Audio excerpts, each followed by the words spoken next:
News update to, Pilipinas nagbigay ng 11.2 million donasyon sa UN. Nagbigay ang Pilipinas ng $200,000 o humigit kumulang na 11.2 million sa United Nations Central Emergency Response Fund para sa agaran tulong sa mga krisis sa mundo. Ikaw, anong opinion mo? Ako, opinion ko, hindi ba dapat mas inuuna mo muna yung Pilipino, lalo na yung mga nawalan ng bahay, lalo ngayon magpapasko? Hindi ba dapat mas yun ang inuna mo? Kasi hindi ko sinasabi huwag mong tulungan yun, huwag kang magbigay ng tulong doon. Pero yung ganong kalaking halaga, kasi marami namang tulong doon, UN yun eh, ang laki-laking ano nun eh, maraming pera yung mga yun. Tayo mahirap na bansa lang tayo. Wala tayong ganong magarbong talagang pera na tayo yung magdo-donate sa kanila. Okay naman yung magbigay, pero dapat mas inuuna mo yung mga nasasakupan mo. Kagaya na nasasakupan dun sa Cebu, lalo na yun, ang daming nawalan ng bahay. Nabigyan mo ba ng bahay? Hindi naman, di ba? Wala man lumalabas na ganun eh. Sasabihin na naman ng tagapagtanggol mo, si Auntie Claire, na meron siya natulong, hindi lang pinapakita. Pwede bang hindi nyo ipakita? Siyempre, dapat pinapakita nyo kasi ano kayo eh, dapat transparent kayo kasi public service kayo eh. Di ba? Hindi lang naman sa Cebu, marami pang nasalantanan ng bagyo na hindi nyo naman ganun natulungan na all out. Tapos pagbibigay kayo doon, walang masamang tumulong pero dapat unahin mo muna yung nasasakupan mo dahil ikaw ang leader ng bansa. Naiintindihan mo ba yun? Nakakatulog ka ba? O wala kang tulog kaya ganyan ka mag-isip? Eh sabi, baka hindi na naman daw siya matutulog ngayong Pasko eh. Talagang hindi ka makakatulog kasi kung ano-anong ginagawa mo, kung ano-anong iniisip mo, kung ano-anong mga inuuna mo na hindi naman dapat. O ano ngayon, di ba ikaw ang naglantad ng mga sa flood control? O ano na naman yung mga insertion na yan?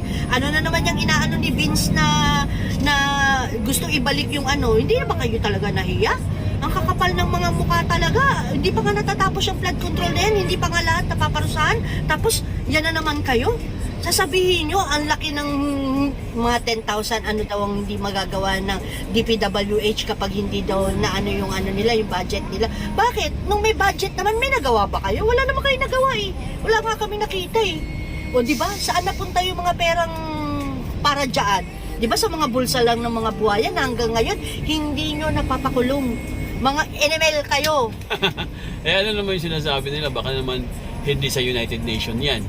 Parang ganon. Ito kasi yung baka mga naman, lumalabas na comment baka naman, ito imbis na sa United Nation, baka sa alam mo na. Di yan para sa UN, alam na kung para saan yan. Oh, sige. Tapos, meron dito yung Florence. Dapat tulong na lang yun sa nawalan ng bahay. Tama nga naman.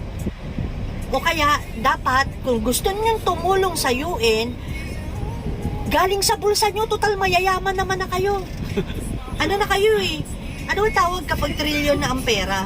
Trilyonaryo. Trilyonaryo na kayo eh. Yung kahit man lang point ng trilyon nyo, ibigay nyo doon. Ngayon, yung pera ng Pilipinas, ibigay nyo sa mga Pilipino.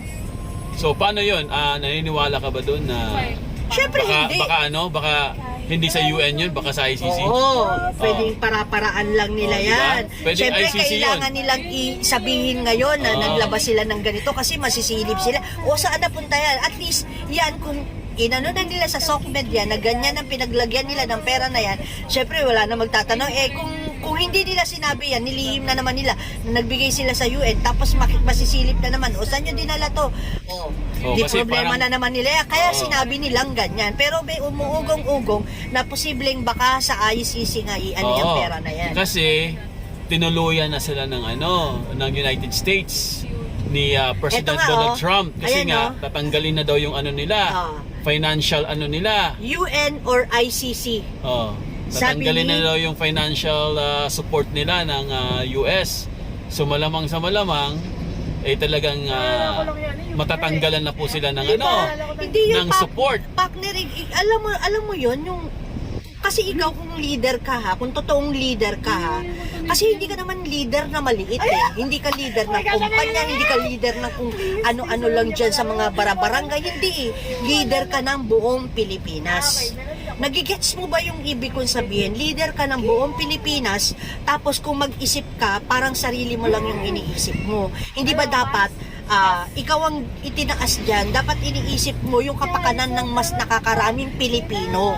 Hindi lang dito sa atin, alam ko naman na yung UN na yun, buong ano yun, pero dapat maisip mo, magpapasko, kawawa yung mga nasalanta ng ng mga trahedya, lalo na yung baha na ninakaw ng yung flood control ng mga, ewan ko ba bakit hanggang ngayon hindi mo magalaw-galaw. Kasi nga, hindi nga siya para sa UN. Kaya nga, yun nga yung lumalabas. UN or ICC. Nako! Ano Totoo posibleng kaya? mangyari kung matuloy yung inaano ni Trump sa ICC? Hindi, kasi tuloy na. Meron na talaga silang sanction. So, naka-freeze na yung mga account nila. Wala na silang access sa kanilang mga email, sa mga donasyon ng mga ibang bansa na nagbibigay ng financial. Tanggal na. Kaya nga, kailangan nilang pondohan para magtuloy-tuloy na hindi makauwi si Tatay Digong dito. Oo, parang gano'n. Kasi pag nangyaring gano'n na walang pondo, walang magagawa ang ICC, so tatalikod na lang din sila, pauwiin na lang nila si Tatay. Dahil nga takot ang mga yan sa mga Duterte, so posible talaga na pwede nilang pondohan yan.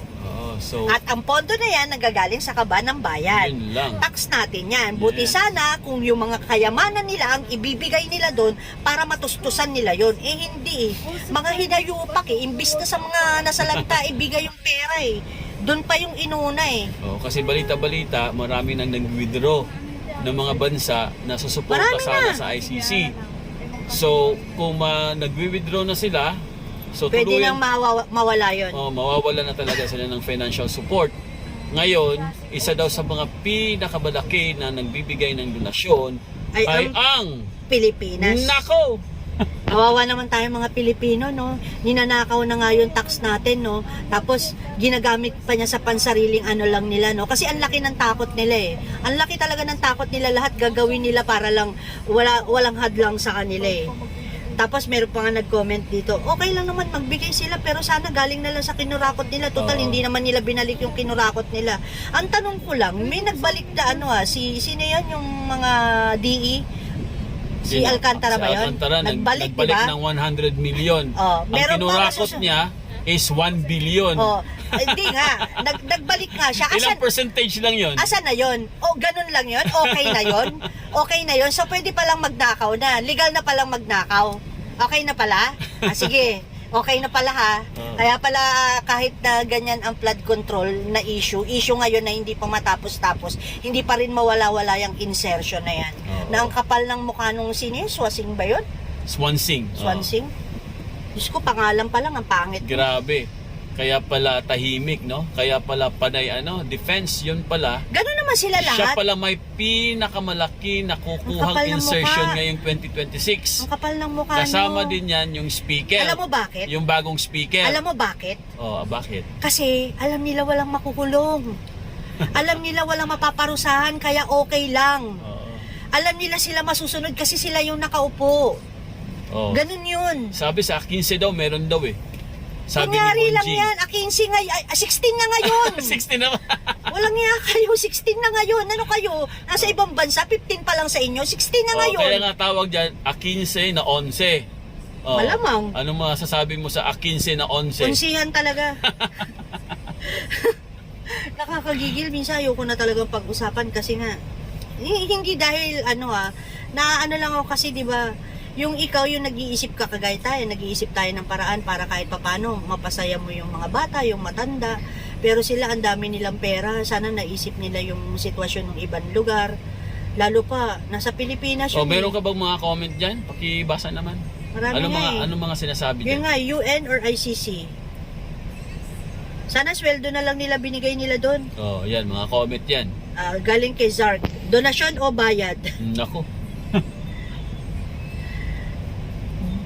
Di nami na mabudol pa, pasikat pa more. Galing naman kay Gorgs. Ang liit ng binigay, bilyones sa maleta. Kay Rep, sa flood control na. Irene, galing kay Irene. Pero ang issue sa PhilHealth at flood control, animal, na? Tapos ito maganda Galing kay Julie Pearl. Feeling niya, pera niya yung binigay niya. Proud na proud. Mga naman, no? Sa ating galing yun eh. Oh, taxpayers money yan. Priscilla, kaya yan nagbigay para pag tayo nangailangan, may mabibigay din diretso sa bulsa niya. Okay lang naman magbigay. Pero dapat, kumbaga, syempre, kung magbibigay ka ha, o tumulong ka doon, o totoo naman yun, na kapag tayo naman, nagbibigay sila. Pero wag naman ganun kalaki. Kasi may trahedyang nangyari sa atin eh. Tama. Hindi ba dapat pwedeng 1/4 doon, tapos yung 3/4 ikalat niya sa lahat ng mga nasalanta na walang bahay. Kaya nga, Di ba di ba? pwedeng ganun? Kaya nga nakakapagtaka eh. Kaya nga, Diba? ang theory ngayon, UN ba or ICC? Yun ang theory ngayon. So, hanggang dyan na lang tayo, partner.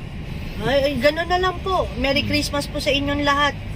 At talagang nakakapang-init ng ulo. Yun lagi lumalabas din sa newsfeed ko eh. Kaya lang, wala tayong magawa. Sila yung nasa posisyon eh. Ano bang magiging natin? Di ba wala? Kaya yun lang po. Bye-bye!